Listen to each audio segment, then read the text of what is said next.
Actively managing your personal brand is critical if you want to make a significant impact in the areas of your life important to you. I'm Garry Browne, the Personal Brand Catalyst.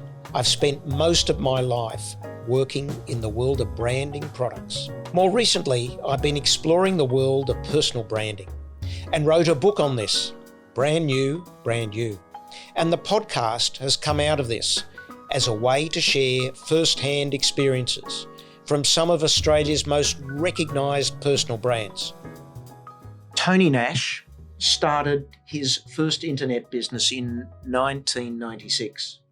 In 2004, Tony founded Booktopia, an online bookstore with an allocated budget of $10 a day. The company's first book sold in 3 days. Fast-tracked 17 years, and Booktopia now sells one book every 3.9 seconds with an annual turnover of over $220 million a year. It was listed in the AFR BRW Fast 100 8 times, the only company to achieve this feat, and was voted Book Retailer of the Year for the third time in 2019 at the Australian Book Industry Awards. One of the defining aspects of the business is its philanthropic program. So far, Booktopia has donated well over $1 million in books and cash to literacy-based projects in Australia, including Indigenous literacy, writers' festivals, readers' conferences, library fundraising projects, and book industry awards. In 2020, Booktopia listed on the Australian Stock Exchange with a market capitalisation of $315 million. Tony is an entrepreneur, founder and CEO in online retail, with a background in recruitment, programming, business development, selling, CEO, internet marketing.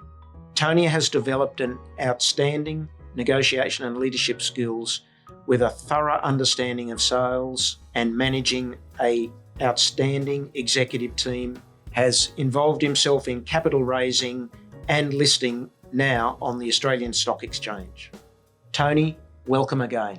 Great to be on the show. Thank you for really sharing, to start with, some of the most interesting parts of taking a company from being private to public. But I think I'd like to start by asking you really how you see yourself. What is your brand? Are you Mr. Tony Nash or are you Mr. Booktopia?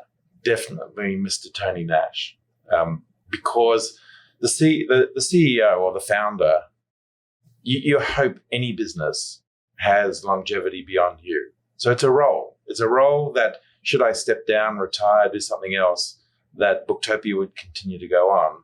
And therefore, I'm leaving it in trusted hands and it's not me. And I think that's been super helpful in terms of its growth over the years, actually. That's the way you see yourself. But when it comes down to other people perceiving you, how do you think they perceive you? Pretty similar to the way that you just described it, as an entrepreneur, someone who has done something that very few have done. I mean, you're talking about in an industry where books were being written off, bookshops were closing, Amazon's going to annihilate you. To me, it's more of a, oh my God, what a success story. What an Aussie success story. So to be part of that kind of journey, and it's many people, not just Booktopia employees or now shareholders, but publishers, authors, customers, to have kind of participated in that. That's what, to me, is the most appealing and exciting part of the whole Booktopia thing, where there was very little kind of expectation that we were going to get to where we are today, and we did. So, kind of achieving the impossible, I would say. You had a few speed bumps in the early years of Booktopia. How you think that may have affected your reputation when you are moving through the various stages of the business, or in fact of your career, because it was a career potentially, but it was also a business that you were running. There's so many ways to answer that. I think the one thing that when you ask the question, the immediate thing that comes to mind is being an athlete or a sports person and being on the field and having people yell at you, yell at the ref, yell at the competition. It's just noise. And so there's an aspect of understanding what your purpose is, where you're heading, and what it means. I mean, I can only imagine playing the State of Origin, not that I ever had, but there's just so much crowd involvement, even beyond those that are at the ground, to have the eyes of the eastern seaboard of Australia watching a specific game, and then to be impacted by what people are saying, what social media is saying these days more than ever before. That doesn't ruffle me. And when you say you've had a few speed bumps in the early years, you're getting speed bumps all the time. Even right now in 2022, where the share price has gone from just under $3 to $1.30, even lower before. That's a massive drop. Now, the way that I look at it is everyone's on the slide at the moment. So it's not specifically about Booktopia and that we're all e-commerce businesses are all being repriced at the moment. So I don't feel like it's a reflection on me or the business.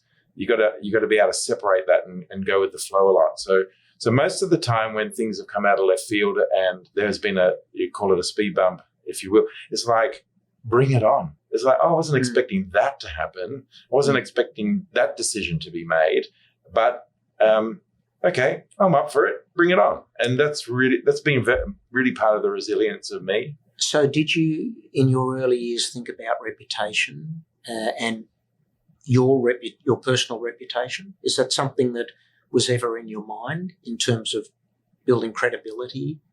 Probably yes and no. I mean, certainly as a teenager and a young guy in the 20s, of course, especially with girls or with your friends or just it's all probably more social than it is from a business perspective, to be fair. But so I was probably around my 30s, around 30 years old.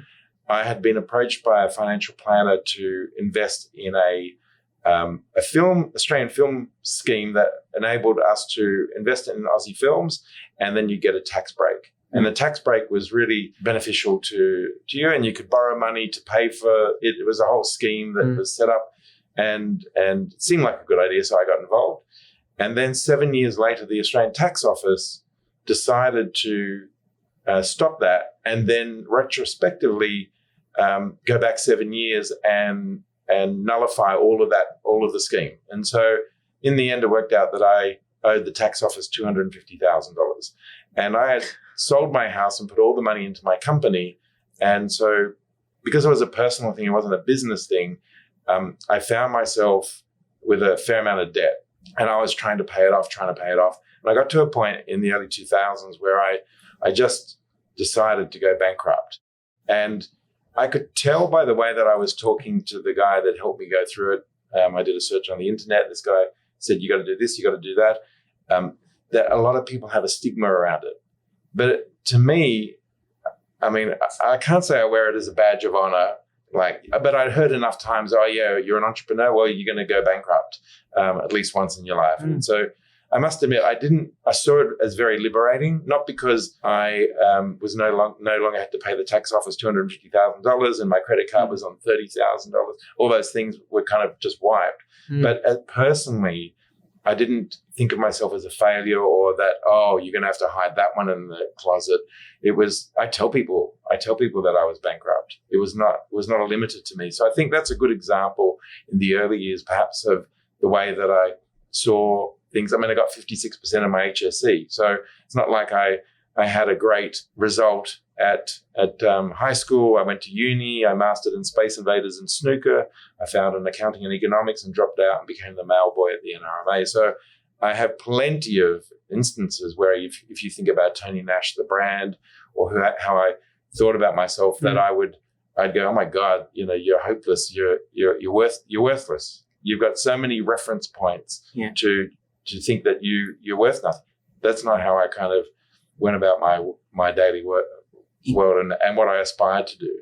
But incredibly insightful to have that breadth of experience and being able to dip into such a a variety of different instances where reputation is the hallmark of some of those particular roles. I mean, when you talk about the going bankrupt, reputation, or the fact of you being known that you had gone bankrupt, where did you get this sort of belief that it wasn't going to damage your reputation? Because that's what you're basically saying, is that you could cope with that. It just always felt like my destiny was in my own hands. So maybe, I mean, I found out only 5 years ago when my son was diagnosed with ADHD, and he went on medication, and his life transformed at school and socially with his friends, and particularly with teachers that he was working with on a daily basis. My wife said, I'm pretty sure you've got it as well. And so off I went to an adult psychiatrist, because she was the one, and that's his stepmother, that was right about my son. And so off I go to a psychiatrist, and we spoke about all the things that I've accomplished in sport and Booktopia. And you've done so much, very effective. He goes, but before I make my final decision, could your wife come in? I'd like to have a chat with her. So a week later we go in, and he's talking to her and asking questions. And after about 20 minutes, he looks at me and he goes, you definitely have ADHD. And so when I got that insight about how I operated in the world, and when you ask that question, I have to consider that, because I was undiagnosed. So there's certain aspects to mental health and certain conditions. I see ADHD as a superpower. So for me, it serves me, because when I find something that I'm really passionate about, I just lock in, and that is something that I want to do. One of the reasons why Booktopia actually has been successful in the early years. So to me, it's a superpower. So not that I knew that I had it then, but there was always this thing about, I'm going to rise out of the ashes, the phoenix, and out of the ashes. Out of that. So for me, it was always this sense of hope and possibility. When I think about my son and I observe him and perhaps others, maybe that's a hallmark of ADHD, that you have this element of kind of like you're not good enough. So your personal opinion about yourself and your personal brand, if in terms of how we're talking about it today, not that I would think about it then, but just how write out an assessment of yourself and tell me how, and really be brutally honest. And it would be a lot of things that I would have been quite down on myself. But when it came to accomplishing things or succeeding, it was always like this quest. Yeah. I'm going to be on this quest to show the rest of the world that I'm not useless or not worthy of it. Absolutely. And I think what you've articulated, which is well worth just reiterating, is that to actually command control of your own personal brand is actually to take control of it, and to be courageous enough and harness those opportunities and have an optimistic approach. And I think you articulate it so well in that regard. When you talk about the fact that you have this optimistic approach and you believe you can do it, it's very much about then asking you the question, how do you then establish your values? Because when you take that approach of taking control of your own brand, and then you have that optimistic and courageous approach, how do you then determine your values? Or should I say, where were your values actually identified and established? Because I think that's very important in terms of what we're just discussing. Yeah, obviously, or not obviously, but to me, I think a lot of our values are inherited from our parents, mostly through demonstrating, not necessarily through birth and pre-birth. I think you learn from your environment. So there's the element of unpacking that over the years and understanding, well, is that really serving me? Do I really want to be that person? That was embarrassing. I remember one time when I was actually quite young, I was the coach of a basketball team, and parents and people were watching, and my mum and dad had come along to watch the tournament, and I just lost it with the kids. They were just not listening to what I was saying. And later on, my mum, when no one else was around, she said, I've never been so embarrassed in all my life. And it was quite unusual for her to say that, or something like, oh, I've never been so ashamed in all my life. Something like that was like, oh, I wasn't expecting her to say that, because, she had, laid into us as kids, as parents too, and we've been naughty, right? So it's like, where did I learn that from? But taking those moments to then reflect on how I showed up in the world, and do I really want to be that person? Is that how I really want to kind of operate? Has been something, I guess, that not everyone does. It's just something that I decided to do. I wrote a lot in journals after I'd left high school and I was in my early 20s. I wrote a lot about in my journals, just trying to understand things. And of course, there was things about girls and other things, but it was actually a lot of reflection, a lot of kind of soul searching and thinking of. But you must have done a lot of reading then. I don't think so, because of ADHD. So how did you start this process of trying to be introspective and trying to analyse yourself? What motivated you to go down that path, which actually takes you to understanding your values and your principles and standards? I remember when I was about 14, 15, I was in the kitchen with in the family home, and I said to my mum, one day I'm going to be famous. And she said to me, I couldn't think of anything worse. And I was like, really? It's like, I couldn't think of anything worse. So you wouldn't want to like accomplish or be known for anything. It was quite an odd thing for me to hear, given that I had ambition, obviously, at that young age. But if I think about some of the influences back then, I remember like How to Win Friends and Influence People at that time. Was a book that I actually read all the way through, oddly enough. And I had finished school and I was out in the world working. I'd been in sales, so I was even when I was in high school, and after finishing high school, I worked in a hi-fi shop on a Thursday night and a Saturday. So, I wasn't particularly good at that. I ended up in selling computers. I wasn't very good at that. But then I ended up in recruitment, and I was very good at that. And I think it was those selling and listening to people like Tom Hopkins and and Anthony Robbins and others that were kind of on that kind of Zig Ziglar.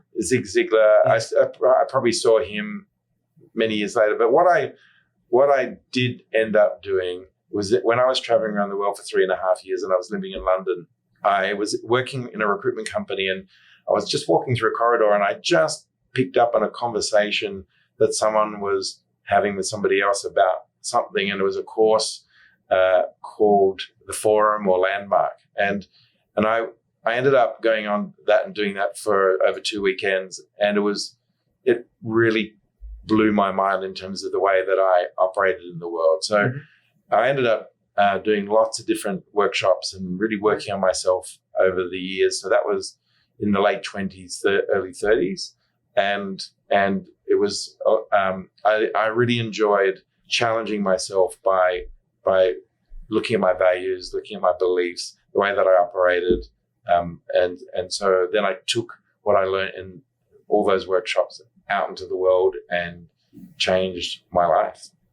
Can you think of examples and situations where your values have been tested?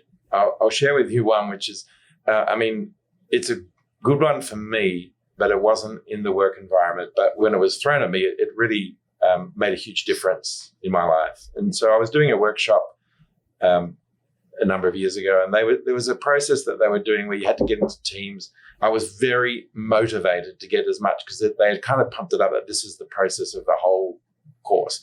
And so I thought, well, I'm going to give my 100% like I always do. And so we're in this team, and we were getting together, needed 5, and then we got 5. And then one of the guys in the group said to me, Tony, I don't want you to be on our team. And I looked at him and I said, well, thanks for your honesty. And I stepped out, because it just felt odd and right. And so I ended up, there was 5 people, and there was, a course of maybe 150 people, 5 people that weren't in a group. You guys are together, and off you go. Anyway, there was a part of this process where you had to kind of understand and demonstrate the word integrity. And I put up my hand when we got to that part, and I said, is there a dictionary here? And they said, yeah, there's one at the back. And so they brought it over, and I read the definition of integrity, and I go, I don't even understand what that means, right? And so it's like, God, I don't even get it. And so I let it go. The course went on. And in that process, there was a component of demonstrating that where there was a team, there was a group who would come in and help decide whether you were demonstrating a word. And would you believe, when I went back 2 months later to participate in the group that was now on the outside, like a graduate of the course, the guy that said he didn't want me in his team was on my team that was supposed to do this. And I said, look, I don't want to, you don't have to answer this. I said, but I got so much out of that course. And when you said that to me, I'd love you to be honest with me and just tell me what is it about, why didn't you want me on your team? Yeah. And he said, because I didn't think you had any integrity. And I said to him, you're right. I have no idea what that is. Right. And so I can tell you that after that, I went out and I started to try and find people that had integrity. I saw videos of Martin Luther King and others who, that's a bit of, and so I started to just watch for people that may have had it. And lo and behold, a few years later, I was doing some working, and people spontaneously said, I really love your integrity. Now, that was a value that I had no idea about. Obviously, he didn't have any. And this guy had picked up on it. And then I was able to go and really pursue it and own it. And how's that going to then show up in my life? So to me, that's a really good example of, well, it's your choice whether you want to have integrity or not, or whether you want to have trust, or whether you want to have courage, whatever it is that you have. And so therefore, there are many values that I have today, which I definitely did not have all those years ago. And that is one of the big challenges, I think, of younger people today who actually don't understand what their values are. And I talk very much about trying to get young people to actually document and write down what their values are, because it will stand them in good stead for the future. I would hazard a guess that there would be a small percentage in the population that would do what you have done, is to understand what integrity is, because I'm not sure people can actually go and identify it so specifically as you have articulated, which I think makes you quite unique in that regard. Because to go out and try and identify what integrity is and go and see it working examples, it takes a lot of focus and a lot of attention and time. I really applaud you for it, but it is a value that is not shared by the masses. It is a particular type of value that is critically important, certainly in business. The other point, which comes back to and listening to you on all the, I'm thinking, Tony Nash, the storyteller. What part do you think that plays in terms of the recognition that you have and the relevance you have in not only in your business but in the different circles of life in which you participate? How do you maintain your relevance? The one thing that I've learned in terms of storytelling, which is an important part of being the CEO or being a visionary, is knowing when you've said too much. Like, how can you say that, but how can you say it even more succinctly? And that way people don't switch off and they're engaged. So it's about a fine line between really taking them on a journey, but at the same time not talking beyond. There's so many times where that's happened, and so just being conscious of that and knowing, hold on a second, how can I really just lock this? In particular, I tell you, with fund managers, their attention span is really short. So got to cut to the chase real quick. Yeah, you've got to be really on point, and perhaps it's a bit different with the team, with the Booktopia team, because they're investing a lot of their own personal future and their career in Booktopia. Absolutely, and they want to be inspired and want to follow a great leader, which obviously you are, to get the business to where it is and to be able to be as successful as you are. And in doing so, it doesn't just happen on its own. Mentoring is something I've been very passionate about, and you see it more and more today that young people they don't recognise it necessarily, but it is something that can really enhance and build their brand, their personal career, etc. Did you ever have a mentor in your life? Someone who you sort of sought to try and... Never. Never someone you could defer to ask any guidance or direction? I mean, now I've got a chairman and I'll call on my chairman, and I've got other board members. There's people that I would call, what do you think about this? But mostly on an internal journey, or the quality of your life is determined by the quality of the questions that you ask. Yeah. So as long as I feel like, because I'm asking questions of everyone and anyone across the industry, or whether it's in the financial markets, so to me it's that quest of knowledge and understanding. But there's never been somebody who I could say, all right, this is my counsel. This is the 2 or 3 people that I'm speaking to, like a coach all the time. In your sporting career, did you have a coach that you really looked up to and that really gave you inspiration and that you could talk to about anything? Not really. No? I had obviously people influencing me. Yeah. But I never had a mentor. In fact, I remember when I first started my company, there was a guy, Browne, who I knew. Yeah, and Browne had this business at the time with Brad Cooper. He had worked with Brad Cooper, vision summary books that, vision summaries. And so he was pretty good at marketing. And I thought, well, I'm starting my own company. I'm going to consult with him. And so I paid $1,500 and he was going to help me with my marketing. And in the end, I spent 2 hours, so 2 lots of 1 hour with him. And in the end, I thought, I know more than him. I can do this on my own. And the best thing that I got out of doing that was, like, I had the confidence within me to go out there and create and manifest what I needed to do. I didn't need to have somebody there with their own experience advising and paying out money for them to do that. So the only thing that I've seen Browne over the years, and I said to him, the best thing in the very beginning that I got out from that conversation that served me very well, and that was, he said, don't worry about your profit and loss. Don't worry about your balance sheet. Just focus on your cash flow. And that was great advice and worth every penny, quite frankly.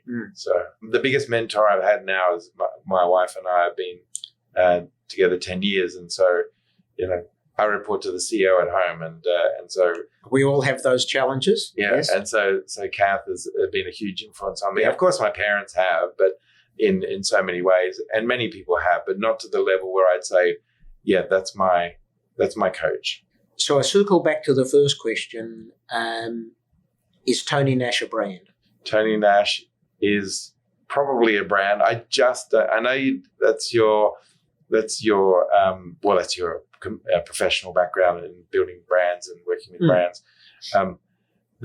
To me, I'm still the same. I have a little story that I tell people, which I try and give entrepreneurs some insight into how that worked for me, or how it served me as a leader of a company.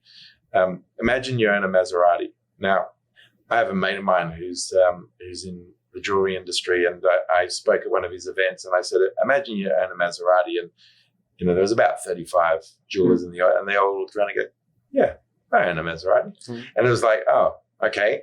I'm normally in an audience where people aspire to own a Maserati. Anyway, so imagine you own a Maserati, and a Maserati is an Italian sports car, and of course, as Italian sports cars are prone to do, they need to sometimes end up in the workshop, with the mechanic. And the mechanic on this particular day, when you drop the Maserati off, gives you the loaner.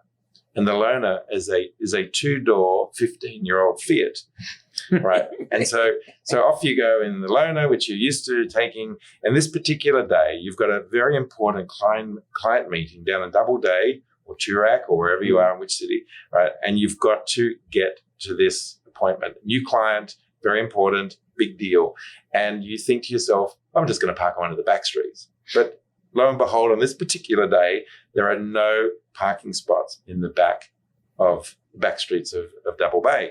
So there's only one spot in front of the cafe restaurant where you've got to take it, because on time is on time and late is late.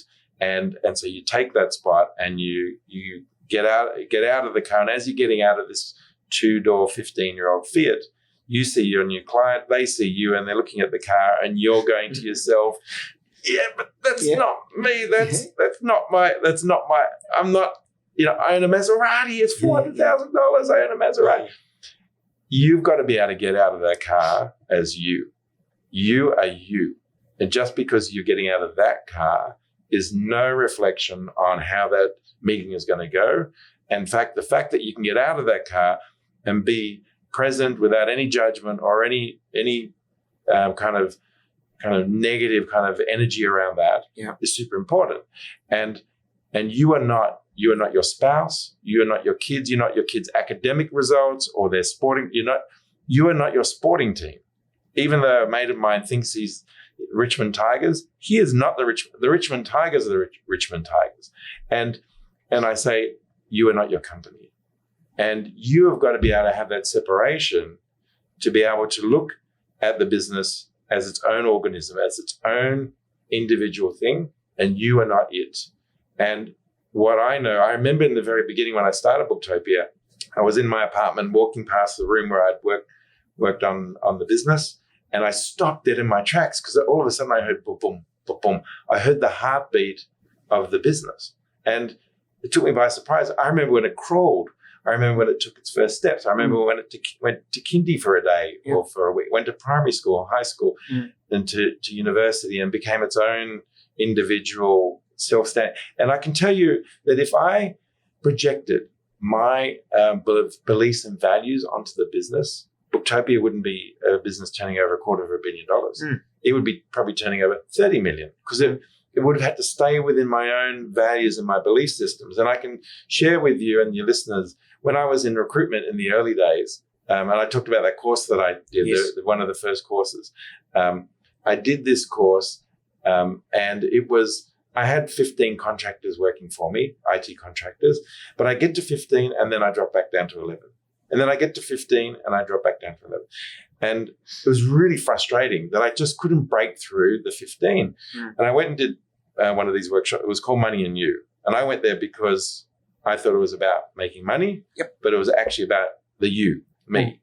And I got some insights. I got some clarity of thinking that within 3 months of finishing that course, my 15, I was at 30 contractors. Because I'd cracked through, I'd let go of some of these beliefs and values that weren't serving me.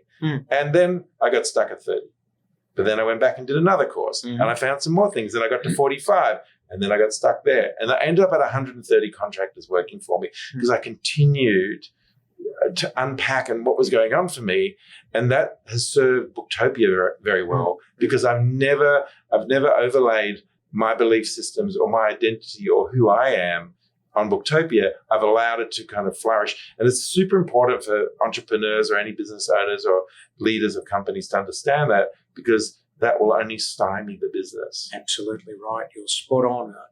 As I say, the best way to get control is to give it up and allow the business to flourish and really develop.